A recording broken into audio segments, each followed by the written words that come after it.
سورہ فاتحہ 3 دفعہ سورہ توحید پڑھ کر تمام مومنین مومنات محرومین تمام علماء تمام شہداء استاد شہید سبت جعفر شہید عارف حسینی کی روح کو پڑھ کر بخش دیں۔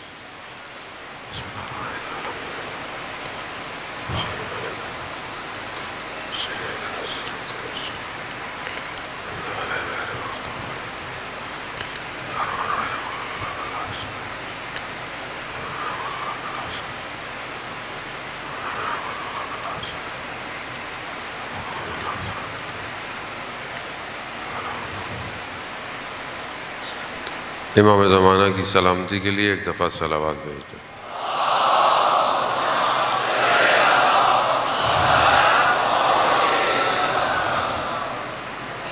لا حول ولا قوة الا باللہ العلی العظیم حسبنا اللہ ونعم الوکیل نعم المولا ونعم النصیر اعوذ باللہ من الشیطان الرجیم بسم اللہ الرحمن الرحیم الحمد للہ الذی یؤمن الخائفین وَيُنَجِّي الصَّالِحِينَ وَيَضَعُ الْمُسْتَكْبِرِينَ وَيُهْلِكُ مُلُوكَهُمْ وَيَسْتَخْلِفُ آخَرِينَ والصلاة والسلام على رسول الثقلين محبوب رب المشرقين والمغربين جد الحسن والحسين نبینا سیدنا بالقاسم محمد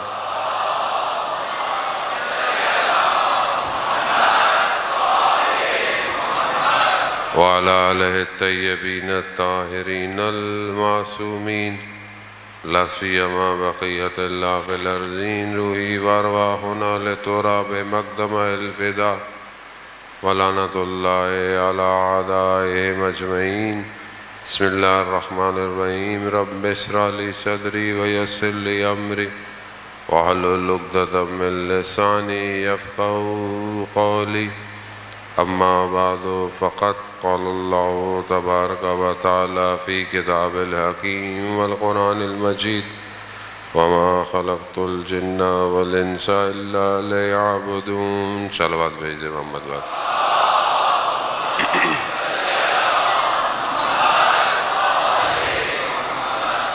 عزیزان سید الشہداء علیہ السلام چوتھی محرم کی شب کربلا کا محور وقت کا امام ہے۔ جو لوگ امام کے ساتھ آئے انہیں ظاہری نہ دولت چاہیے تھی نہ شہرت چاہیے تھی، اور ظاہری طور پر وہ یہ بھی جانتے تھے کہ وہ مار دیے جائیں گے، باقی نہیں رہیں گے، مگر اس کے باوجود وہ اپنے وقت کے امام کی نصرت کی بقا کے لیے اپنے آپ کو قربان کرتے رہے۔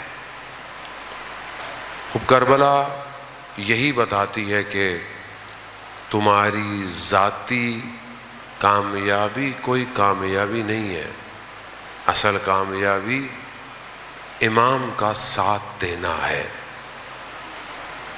دنیا اسی دو حصوں میں تقسیم ہوئی ہے۔ جب سے دنیا بنی ہے دو ہی چیزیں ہیں، یا کامیابی ہے یا ناکامی ہے۔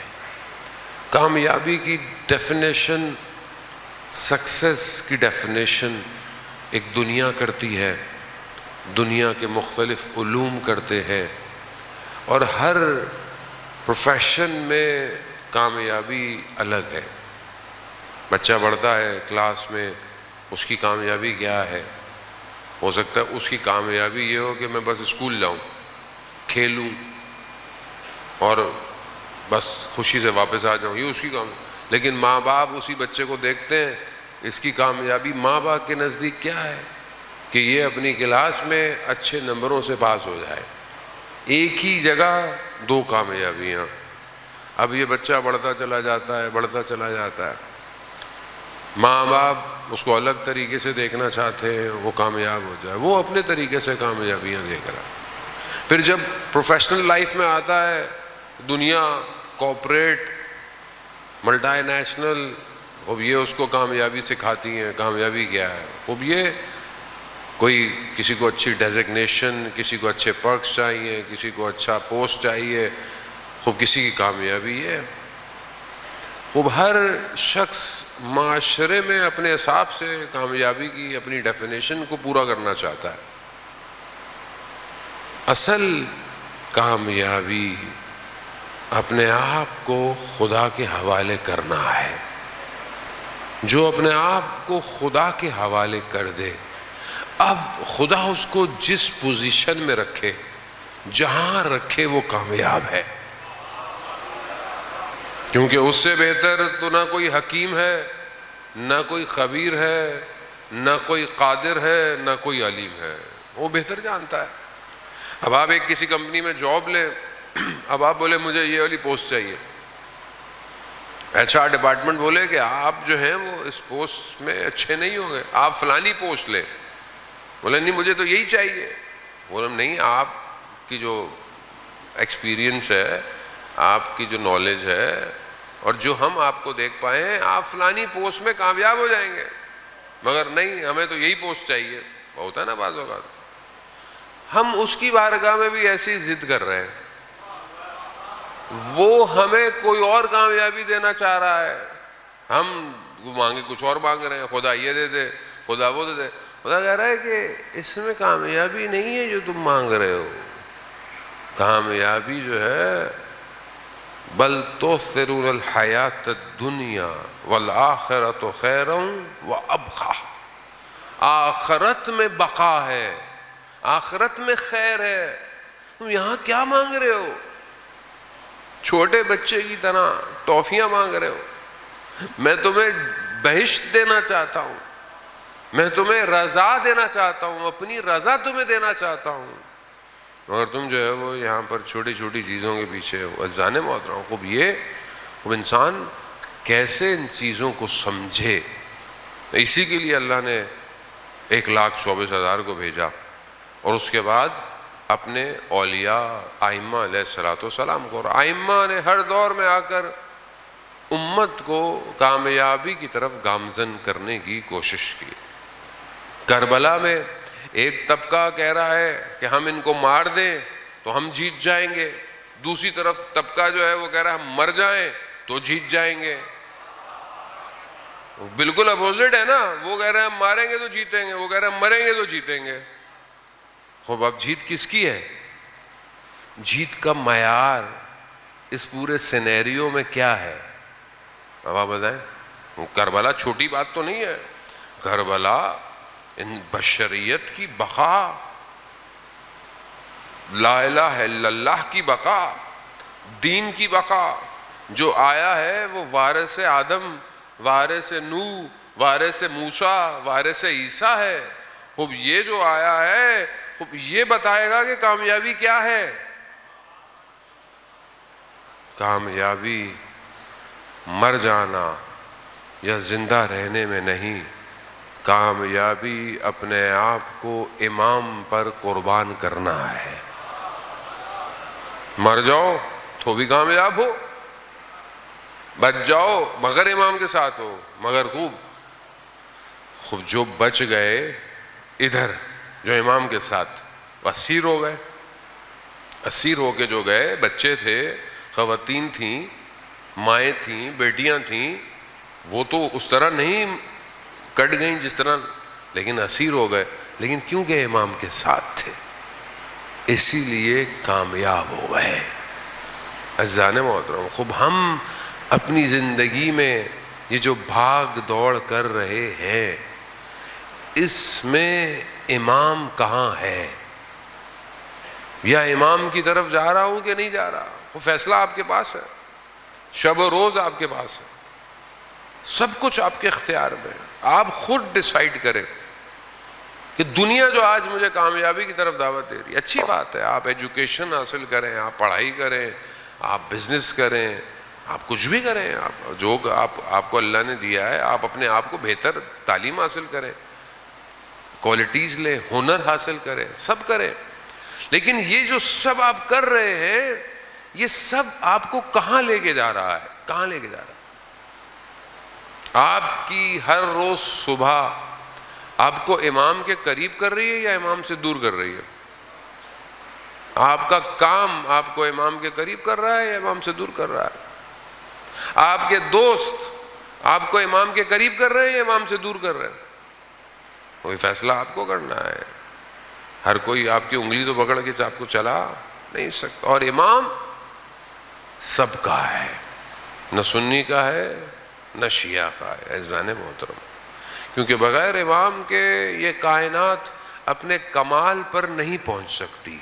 یہ پروفڈ ہے، اس کے بغیر نہیں پہنچ سکتی. اس کا اختتام ممکن نہیں ہے جب تک آخری ظہور نہیں فرمائیں گے، ممکن نہیں ہے. اب چاہے کوئی بھی فرقے سے تعلق رکھتا ہو، کسی مذہب سے تعلق رکھتا ہو، اب بہت تیزی سے وقت آ گیا ہے کہ ہم اپنے آپ کو اپنے امام کے لیے تیار کریں، آمادہ کریں. سارے گفتگویں، ساری بحثیں، سارے علم کسی کام کے نہیں اگر ہم امام کی طرف نہیں جا رہے، کسی کام کے نہیں. آپ کیسے کرتے ہیں؟ مثال کے طور پر کربلا میں امام موجود ہے اور آپ بیٹھے ہوئے کوفہ میں علمی گفتگویں کر رہے ہیں. بھائی واہ واہ واہ، بھائی واہ واہ واہ، بھائی امام کربلا پہنچ گئے، آپ کربلا آئیے. آپ بولے نہیں ہم تو یہاں علمی بحثیں کر رہے ہیں. علمی بحث کا کیا کریں گے؟ امام کو آپ کے وجود کی ضرورت ہے. اب یہی ہماری عزیزان محترم ٹوٹی پھوٹی سی گفتگو ہے. چند دن میں خدا انشاءاللہ ہمیں توفیق دے کہ ہم چند دن کے بعد، بلکہ ہر روز ایسا ہو کہ جب ہم یہاں سے اٹھیں تو ہم ایک قدم امام سے قریب ہو جائیں. ہونا یہی چاہیے، ورنہ پھر ہم کربلا نہیں سننے آئے، ہم پھر کچھ اور کرنے آئے. عزیزان محترم، چند چیزیں میں نے آپ کی خدمت میں بتائیں کہ کون سی چیزیں انسان کو امام کے قریب کر سکتی ہے. امام کا وجود خود ہمارے وجود کو تبدیل کر سکتا ہے خود. حضرت موسیٰ کا آپ نے واقعہ سنا ہوگا. جب حضرت موسیٰ نے کہا نا کہ کوئی اور بھی ہے جس کو میرے سے زیادہ آتا ہے، تو خدا نے کہا ہاں ایک ہے، اس کے پاس جاؤ، اسے سیکھو جا کے. تو قرآن نے حضرت خضر کا نام نہیں لیا لیکن اس کا واقعے کو ذکر کیا. اب جب یہ پہنچے ہیں، سفر کیا ہے، انہوں نے کافی ٹریول کیا، اور یا حضرت ہارون کے ساتھ تھے یا ان کی کوئی اور وسیع ان کے ساتھ تھے یا یوشع کے ساتھ تھے. ایک جگہ پر بیٹھے تو ان کی آنکھ لگی. تو جب ان کی آنکھ کھلی تو انہوں نے جگہ کا پوچھا، تو وہ جو ساتھ تھے انہوں نے حضرت موسیٰ سے کہا کہ مچھلی جو ہے نا وہ جو لی ہوئی تھی وہ مردہ تھی، وہ لیکن اس میں جان آئی ہے اور اٹھ کے پانی میں چلی گئی. تو حضرت موسیٰ سمجھ گئے کہ وہ روح جو ہے نا، وہ روح بزرگ وہ یہیں کہیں ہے جس کے وجود کی وجہ سے مچھلی زندہ ہو گئی ہے. حضرت خضر روح بزرگ ہے. حضرت خضر ایسا نہیں ہے. حضرت خضر ابھی تک زندہ ہیں، ابھی تک زندہ ہیں. اب حضرت خضر جیسی شخصیت کے حضرت موسیٰ ان کے پاس آئے اور دیکھ رہے ہیں کہ ایک بڑی روح جب ہوتی ہے، بزرگ ہوتی ہے، اور یہ روح کش اصل روح ہے، پھر نفس ہے، اسی کے اندر عقل ہے، اور اسی کی جو سب سے بیسٹ جہت ہے وہ قلب ہے. کیونکہ قلب بہت وسیع ہے. قلب عالم کا مشاہدہ کرتا ہے، یہ آنکھ عالم کو نہیں دیکھ سکتی. حضرت ابراہیم علیہ السلام نے جو خدا سے کہا کہ پروردگار مجھے زمین اور آسمان کا ملکوت دکھا، یعنی جو حقیقت ہے وہ مجھے دکھا. ایسا نہیں تھا کہ ان کو خدا پہ یقین نہیں تھا، نہیں تھا. وہ کہا مجھے، میں دیکھنا چاہتا ہوں. وہ دکھا، وہ اللہ نے دکھایا، وہ حقیقت کو دکھایا، ہر چیز کو کھول کر دکھایا. اسے یہ آنکھ نہیں دیکھ سکتی، اسے قلب کی آنکھ دیکھ سکتی ہے. اور جب قلب متوجہ ہو جائے تو وہ ان بڑی روحوں کو محسوس کرتے ہیں. کیوں؟ کیونکہ وہ اپنی باطن کی آنکھ سے انہیں دیکھ رہے ہوتے ہیں. جتنے لوگوں کی امام سے ملاقاتیں ہیں ان کی روحیں بہت بزرگ ہیں، کیونکہ کم ظرف آدمی امام کو نہیں دیکھ سکتا۔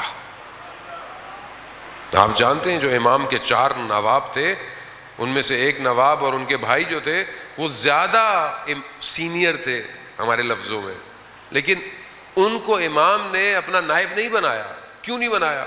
دوسرے کو بنایا۔ تو ان سے پوچھا کہ آپ کو کیوں نہیں بنایا، آپ کے بھائی کو کیوں بنایا؟ کہا کہ اگر ان کی ابا کے اندر بھی امام ہوگا تو لوگ کاٹ دیں گے مگر وہ نہیں بتائیں گے کہ امام کہاں ہے۔ اہل بیت کی پہلی شرط یہی ہے مومن کے لیے، ان کے رازوں کو راز رکھا جائے، پہلی چیز۔ اور امام بہت خوش ہوتے ہیں۔ امام نے پوچھا، امام جعفر صادق علیہ الصلوۃ والسلام، اللہم صلی علی،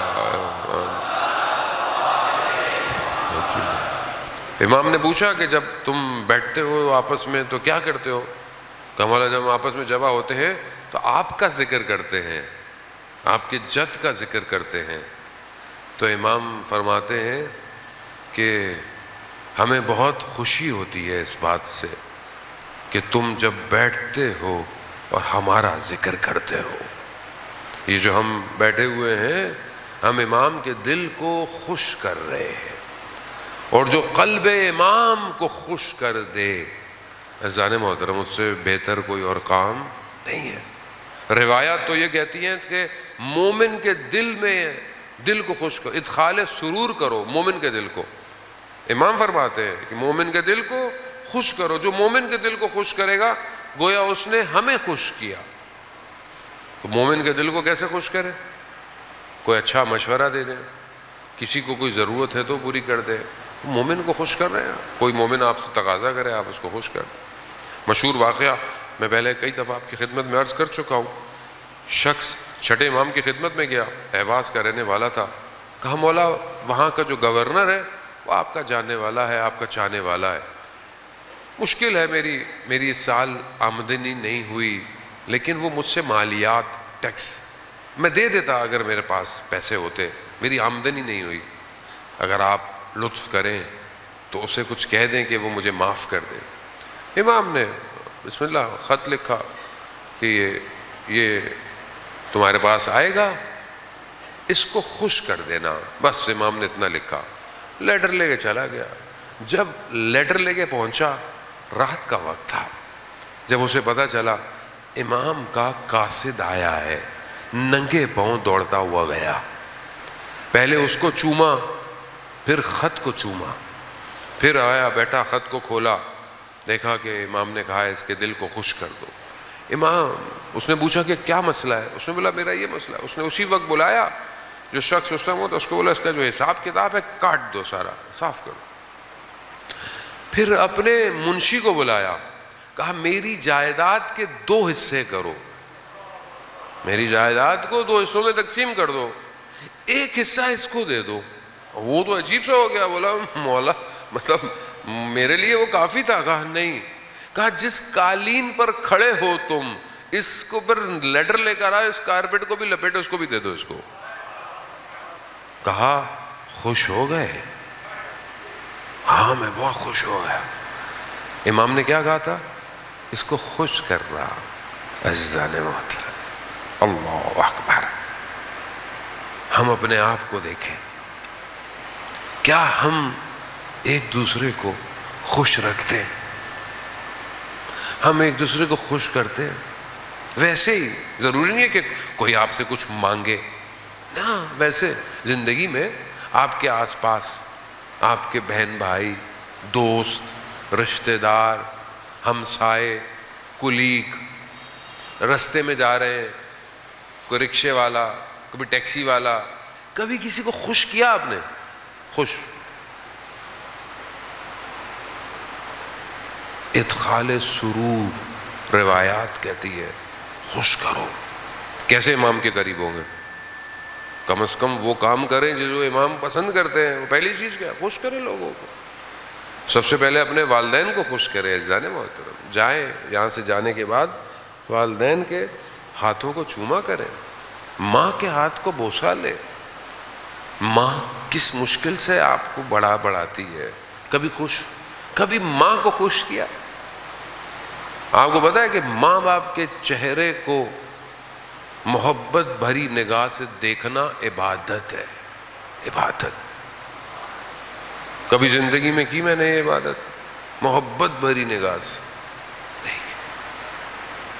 اور ایک شخص جسے مرنے کے بعد مرنے کا تجربہ، کوما میں چلا گیا، لائف آفٹر ڈیتھ، عالم برزخ اس نے دیکھا، مر گیا، کوما میں چلا گیا، دیکھا اس نے ایک ٹنل ہے، اس کے اندر سے جا رہا ہے، کہہ رہا میرے پیچھے کوئی جانور نہیں تھے لیکن ایک آواز تھی، ماں ماں ماں.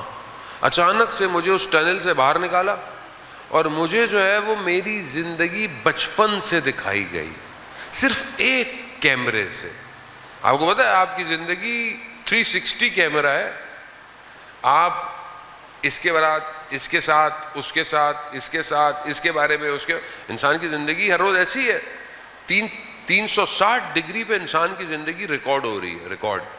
ایسا نہیں ہے کہ اللہ کا کیمرہ سامنے سے دیکھ رہا ہے، نہیں ہے، ہر طرف سے دیکھ رہا ہے، 3D ڈائمنشن میں آپ پورا. کہا میری زندگی میں صرف ایک جہت، ایک کیمرہ دکھایا گیا بچپن سے، بڑا ہوتا گیا ہوتا گیا ہوتا گیا ہوتا گیا.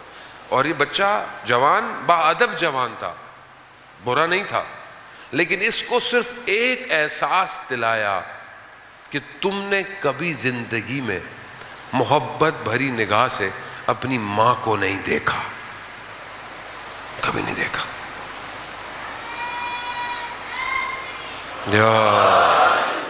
اب یہ ادخال سرور ہے، اب یہ زندگی میں عزیزان محترم.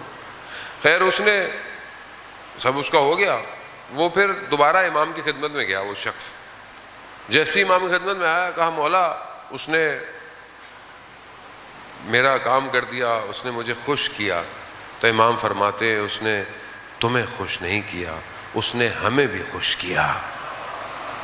خوب عزیزان محترم، خوب امام دیکھیں ایک چیز انسان کے وجود میں تحول ایجاد کر دیتی.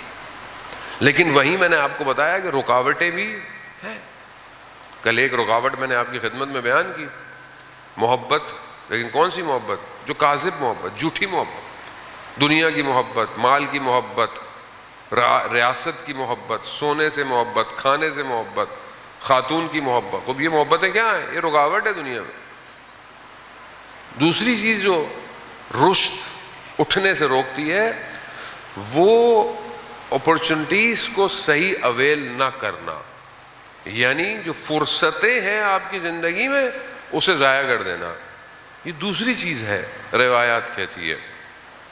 امام علی علیہ الصلوۃ والسلام ارشاد فرماتے ہیں،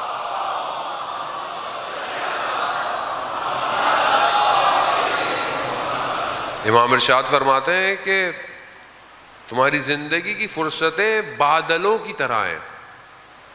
جیسے بادل تمہارے سر سے گزر جاتا ہے، تمہاری زندگی کی فرصتیں بھی گزر جائیں گی. اللہ اکبر، یا رسول اللہ، یا علی، یا اللہم صلی محمد. وزان محترم، خوب فرصت انسان کی زندگی میں ہے. شخص جو ہے وہ تھرامہ امام کو رستے میں ملا، امام نے اسے آفر کیا ساتھ چلو ساتھ. اس نے کہا مولا مجھے اجازت دے، میں اپنے گھر والوں کا نان نفقہ کر کے آ جاؤں. بصرہ کا رہنے والا تھا. امام نے کہا تمہاری مرضی، یہ نہ ہو کہیں دیر ہو جائے. کہا نہیں مولا میں آ جاؤں گا. فرصت ضائع کر دی. گھر گیا، زوجہ نے پوچھا کیوں آئے ہو؟ کہا تم لوگوں کے لیے کھانے پینے کا انتظام. کہتی زوجہ نے اس کو نوچ لیا. کہا تمہیں ہمارے کھانے پینے کی فکر ہے؟ ادھر زہرا کے اولاد کربلا میں بھوکی پیاسی ہے. گریا کرتا رہا ساری رات. صبح اٹھا، بصرہ میں ناکے لگے ہوئے تھے، نہیں جا سکا. فرصت گئی. اپرچونٹی لائف میں آتی ہے، آپ ضائع کر دیں. یہ ضائع کر دیں گے آپ رشد. آپ اپنی ظاہری زندگی میں بھی کامیاب نہیں ہو سکتے.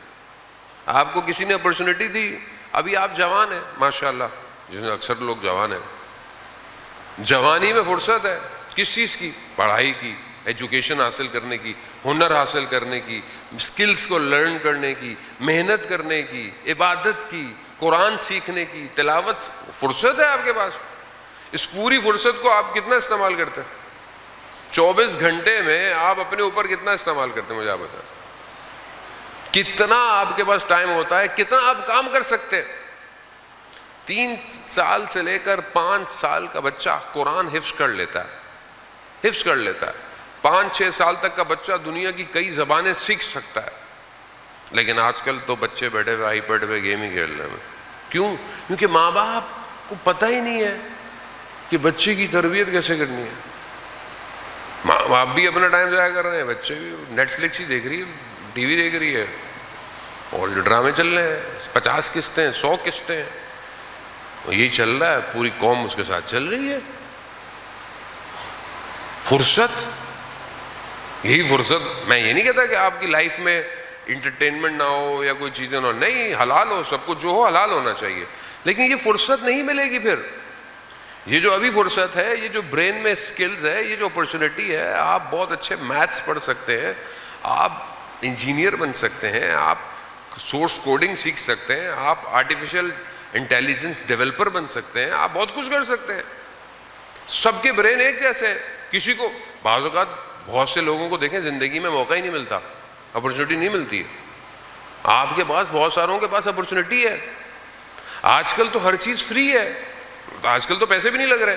یوٹیوب پہ آپ دنیا جان کی چیز سیکھنا چاہیں سیکھ لیں, مگر آپ سیکھیں تو صحیح. یوٹیوب پہ آپ کیا نہیں سیکھ سکتے, کیا چیز نہیں ہے. لیکن ہمارے پاس ٹائم ہی نہیں ہے مولانا صاحب, ہم سے زیادہ مصروف آدمی کوئی نہیں ہے دنیا میں. تو یہ فرصت, چلیں باقی ساری چیزیں چھوڑ دیں. پورے 24 گھنٹے میں ہمارے پاس قرآن پڑھنے کا کتنی فرصت ہے؟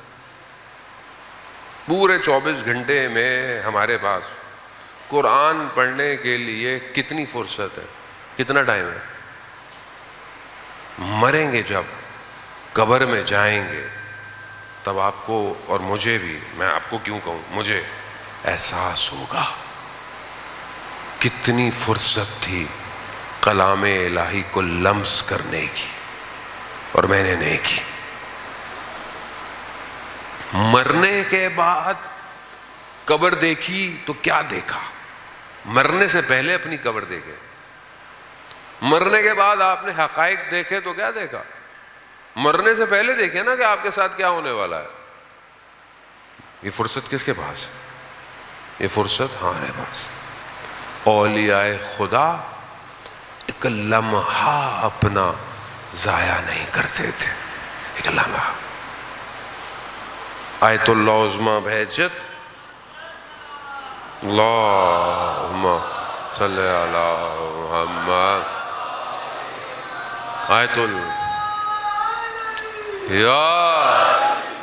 اللہ عظمیٰ بہجت کے استاد آیت اللہ قاضی طباطبائی رضوان اللہ تعالیٰ علیہ, ان کے شاگرد بتاتے ہیں کہ ہم نے استاد کے زبان میں گڑھا دیکھا, گڑھا. تو ہم نے پوچھا استاد یہ کیا ہے؟ آیت اللہ غازی فرماتے ہیں کہ میں نے 25 سال اپنی زبان کے نیچے پتھر رکھا ہے. کہا کیوں؟ کہا فضول بولنا نہ پڑے. میں یہ نہیں کہتا کہ اب آپ لوگ منہ میں پتھر رکھے, ہم رکھ بھی نہیں سکتے. کیوں؟ کیونکہ فرصت ہے. جو حکمت کے دروازے سکوت میں کھلتے ہیں وہ شور میں نہیں کھلتے. ہمیں فرصت ہے, تفکر فرصت ہے. اس لیے تو حدیث ہے نا کہ عابد کی جو ہے وہ پتہ نہیں کتنی 70 سال کی عبادت اور 1 لمحے کا تفکر یا 1 گھنٹے کا تفکر اس کی عبادت سے افضل ہے. عابد کیسا عابد؟ ایک عابد بنی اسرائیل کا عبادت بہترین عبادت سب. تو ملائکہ نے کہا پروردگار تیرا اتنا بہترین بندہ ہے، عبادت ہی کرتا رہتا ہے، عبادت، اس کو کچھ دے. تو کہا کہ میں اس کو کیا دوں؟ کہا جاؤ خود ہی جا کے پوچھ لو، خود ہی جا کے پوچھ لو. یہ صرف سجدے کر رہا ہے، اسے بصیرت نہیں ہے، یہ بس عبادت کر رہا ہے. ملائکہ شخص کی صورت میں گیا، کہا کہ میں خدا کی طرف سے کوئی چیز، تمہاری خواہش، کوئی دعا، کوئی چیز چاہیے؟ اب بہترین اس کے پاس پانی، ہریالی، عبادت، مزے کر رہا ہے. تو کہا کہ وہ چیز چاہیے خدا کی طرف سے؟ کہا ہاں، اگر کوئی گدھا ہوتا تو کم از کم یہ گھاس ضائع تو نہ ہوتی، گھاس کھا لیتا. تو پھر خدا نے ملائکہ سے کہا دیکھا میں تمہیں نہیں کہتا تھا، یہ بے بصیرت عبادت کر رہا ہے. میں جانے محترم زندگی اپورچونٹیز، بعض اوقات آپ اپنی زندگی میں پھنستے ہیں، یہ پھنسنا اپورچونٹی ہے. آپ اپنی اپورچونٹیز کو اویل کریں، زندگی میں اویل کریں. جو امام حسین علیہ السلام کے ساتھ آیا اس نے اس اپورچونٹی کو اویل کیا، فرصت ملی اس کو، موقع ملا اس کو. جیسے ہی موقع ملا امام نے اشارہ کیا، آ گیا امام کے پاس. اپورچونٹی اور بھی لوگوں کو ملی. تو کیا ہم اپنی زندگی میں اس فرصتوں کو ضائع کر رہے ہیں؟ نہیں کر رہے. تیسری چیز خوف. خوف انسان کو رشد سے روک دیتا ہے. انسان کو خوف ہو، میری جان، میرا مال، یہ ساری چیزیں چلی جائیں گی، انسان کو خوف ہے. جن کو خوف تھا وہ کوفہ سے کربلا نہیں آئے. جن کو جان کا خوف تھا، مال کا خوف تھا، وہ نہیں آئے. اور جن بعض لوگ جو دوسری طرف تھے امام کے سامنے، ان کو بھی یہی خوف تھا کہ یہ نہ ہو کہ ہمیں کچھ مل جائے، ہمارے گھر والوں کو جلا دیا جائے. انہوں نے کیا کیا؟ انہوں نے بھی یہی کیا. خوب انسان، یہ چیزیں قربت امام سے انسان کو دور کر دیتی ہے. بس بہت تیزی سے میں اس گفتگو کو سمیٹوں. اذان محترم، ایک چیز ضد ہے، لجاجت، یعنی انسان اپنی زندگی میں ضد کرتا ہے. یہ چیزیں رکاوٹ دیتی ہیں انسان کو حاصل کرنے میں. اگر آپ زندگی میں ہر چیز میں بہت سخت ہیں تو کبھی بھی ہدایت آپ کی طرف نہیں بڑھے گی. موقع آئے گا ضائع کر دیں گے. انسان کی زندگی میں بیداری کا موقع ملتا ہے. امام ہر کسی کی زندگی میں اسے موقع دیتے ہیں. آپ یہ نہیں کہہ سکتے کہ ہماری زندگی میں موقع نہیں ملا، ہم اپنے امام کا ساتھ کیسے دیتے. اس لیے تو کہا ہے کہ جب بھی کربلا والوں کو یاد کرو تو یا لیتنی کنت معکم فافوز، کاش ہم آپ لوگوں کے ساتھ ہوتے تو کامیاب ہو جاتے. اب آپ دیکھیں، ایک شخص ہے، مشروب شراب، انقلاب آ گیا ایران کا، پابندی لگ گئی، شراب نہیں مل رہی، کئی سال گزر گئے، اب پریشان ہے. مشہد میں رہتا ہے، حرم نظر آیا، اب کہیں اور تو سمجھ میں آیا نہیں، تو امام سے کہتا ہے کہ آپ کے پاس اتنی قدرت ہے اور میں جو ہوں بغیر مشروب کے ہوں. پیچھے سے، اب اس کو خود نہیں پتا کہ وہ کر کیا رہا ہے، پیچھے سے شخص نے بولا کہ کیا چیخ رہے ہو، کیوں چیخ رہے ہو؟ کہا یہ مسئلہ ہے. کہا میرے پاس ہے، میرے ساتھ چلو. جیسے ہی یہ کہا نا، وہیں زمین پہ گر گیا، شرمندہ ہو گیا. کہا کیوں؟ ہاں نہیں، میں اس لائق نہیں کہ میں نے کہا، شرمندہ ہو گیا. دوسرا بولا، وہ بھی شرمندہ ہو گیا. اس نے بولا کہ میں بھی یہ سب چھوڑ دیتا ہوں. یعنی کیا؟ یعنی اللہ اکبر، امام کیسا امام ہے. یعنی امام نے یہ نہیں کہا کہ یہ کیا مانگ رہا ہے، کیسے. اور ہم لوگ کیسے، ہم کسی کو دیکھتے ہیں تو اس کو کیا کہتے ہیں؟ تمہارا تو بیٹا کچھ نہیں ہونے والا، تم تو جنت ونت میں نہیں جاؤ گے، تم کچھ بھی ہم کون ہوتے ہیں؟ کوئی نیاز کھانے آتا ہے، آنے دو. کوئی تھوڑی دیر کے لیے آتا ہے، آنے دو. کوئی ماتم کرنے آتا ہے، آنے دو، آنے دو. میری مجلس نہیں ہے، یہ امام حسین کی مجلس ہے. شاید تھوڑی دیر میں تبدیل ہو جائے، شاید آخری آنے والا سب سے پہلی صف میں چلا جائے، ہمیں نہیں پتا۔ وہ یہ امام ہے، امام نے اس کو تبدیل کر دیا۔ اور وہ جب گھر سے آیا تھا تو اپنی بیوی کو بہت مار کے آیا تھا، بہت مار کے آیا تھا۔ جب واپس گیا دروازہ کھٹکھٹایا تو اس کی بیوی دروازے کے پیچھے تھی، تو اس نے ایک جملہ کہا، مجھے اندر آنے دو، میں اب آدم ہو گیا ہوں، انسان بن گیا ہوں۔ بیوی نے جملہ سنا، بے ہوش گر گئی۔ دروازہ باقاعدہ کھلوایا گیا، اندر گیا، بیوی کو ہوش آیا، کہا تمہیں کیا ہو گیا تھا؟ کہا جب تم اتنے مجھے مار کے گئے تھے، میں نے امام رضا سے کہا تھا کہ مولا یہ اب گھر نہ آئے اگر یہ آدم نہ ہو، آدم نہ ہو۔ یا علی، آدم نہ ہو۔ ایک جھلک امام کی تبدیل کر دیتی ہے انسان۔ وہ اسی ایک جھلک کے لیے تو منتظر ہیں ہم لوگ، وہ یہی ایک جھلک چاہیے۔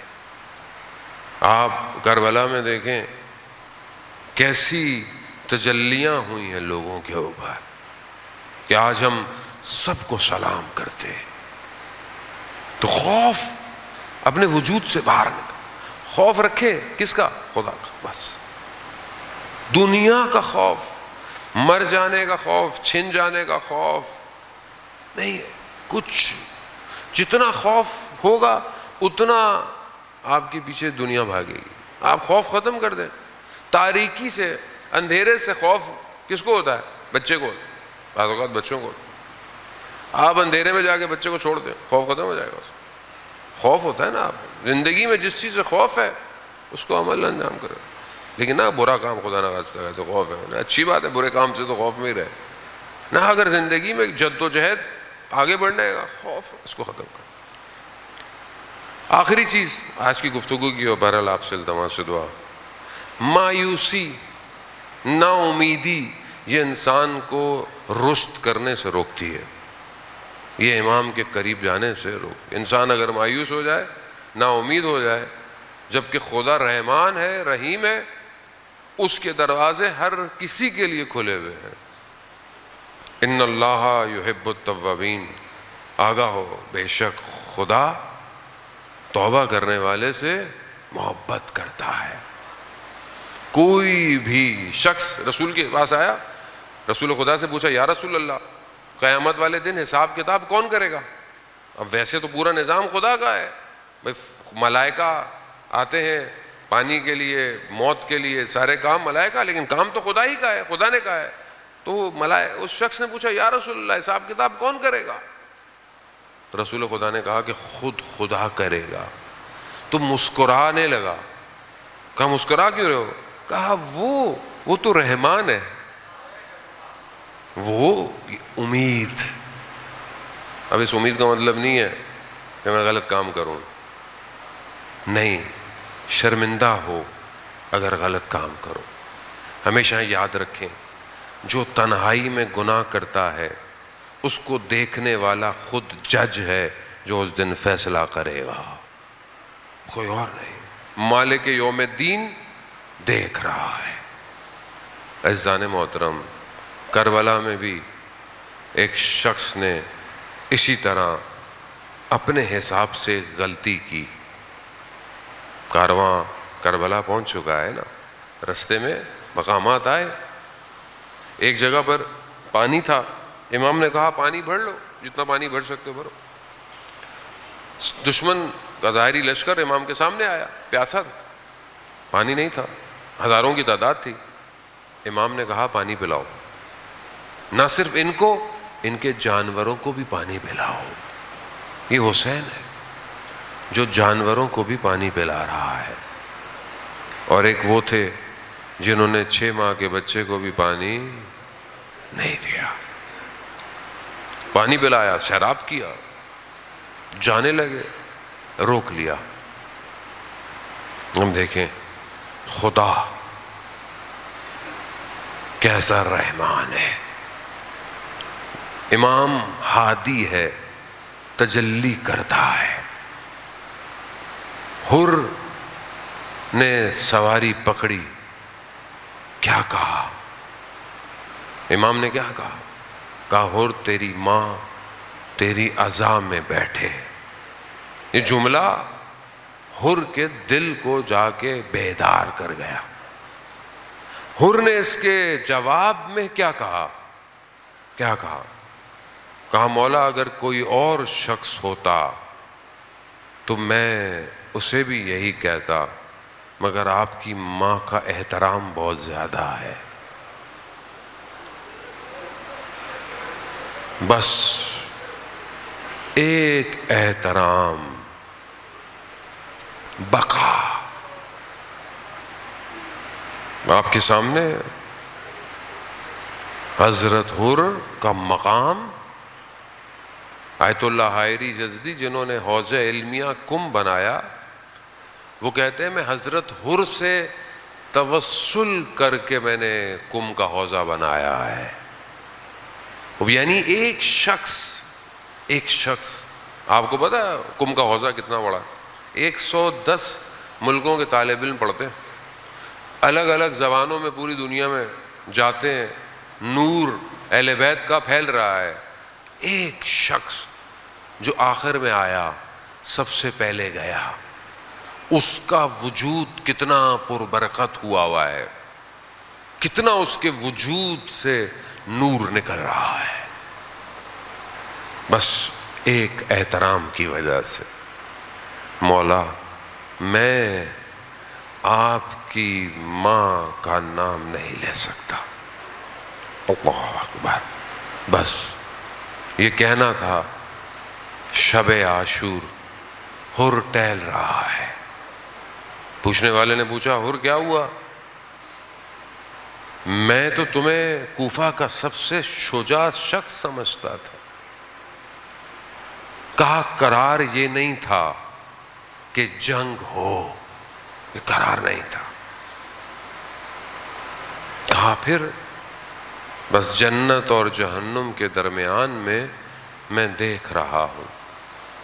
ملا قلی حسین حمدانی فرماتے ہیں کہ جو سورہ انا انزلنا کی تفسیر ہے نا، کہ وما ادراک ما لیلۃ القدر، لیلۃ القدر کیا ہے؟ تو وہ کہتے ہیں کہ جو چھٹے امام نے فرمایا کہ لیلۃ القدر حضرت فاطمہ ہے، یعنی وہ رات جو 1000 مہینوں کی راتوں سے افضل، یعنی جو ایک رات کو آپ عمل کریں گے وہ 1000 مہینوں کی راتوں سے آپ کو تیزی سے باہر لے جائے گا۔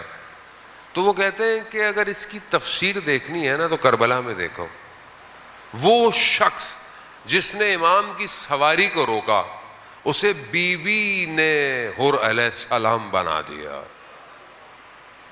ایک شب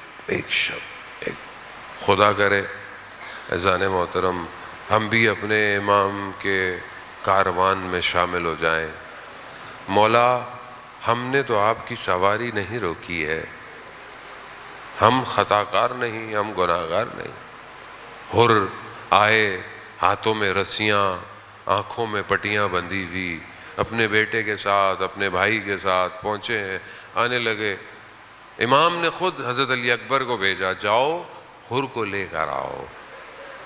اللہ اکبر۔ امام کتنا مہربان ہے، امام کتنا رحیم ہے، امام کتنا کرم کر رہا ہے۔ آؤ۔ حر آئے، پاؤں میں پڑ گئے، معافی مانگنے لگے، مولا مجھے معاف کر دے، مجھ سے غلطی ہوئی۔ کہا نہیں حر، مہمان ہو، کھڑے ہو۔ حر نے کہا مولا مجھے اجازت دیں، جانے دیں۔ امام نے حر کو روکا نہیں۔ آپ خود سوچیں حسین کتنا بڑا بادشاہ ہے، عام آدمی کے پاس بھی مہمان آتا ہے تو وہ تھوڑی دیر بٹھاتا ہے، لیکن یہاں مہمان آیا اور امام کہہ رہے ہیں چلے جاؤ۔ امام اس کو بٹھائیں تو کیسے بٹھائیں؟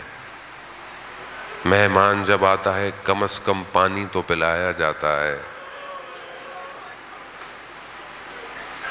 پانی نہیں ہے حسین کے پاس۔ ہاں حر، ہاں جاؤ جاؤ۔ حر آئے، آخر میں حر سب سے پہلے چلے گئے۔ کیا قسمت ہے، کیا قسمت ہے انسان محترم.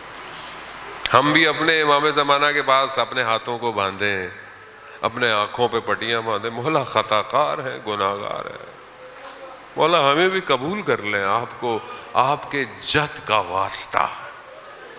ایک حر کا انتظار ہے امام کو بس. عزیزان محترم, ہمیں نہیں پتا اس مجلس میں سے کون ایک حر ہو, ہمیں نہیں. حر بس چند جملے. عزیزان محترم,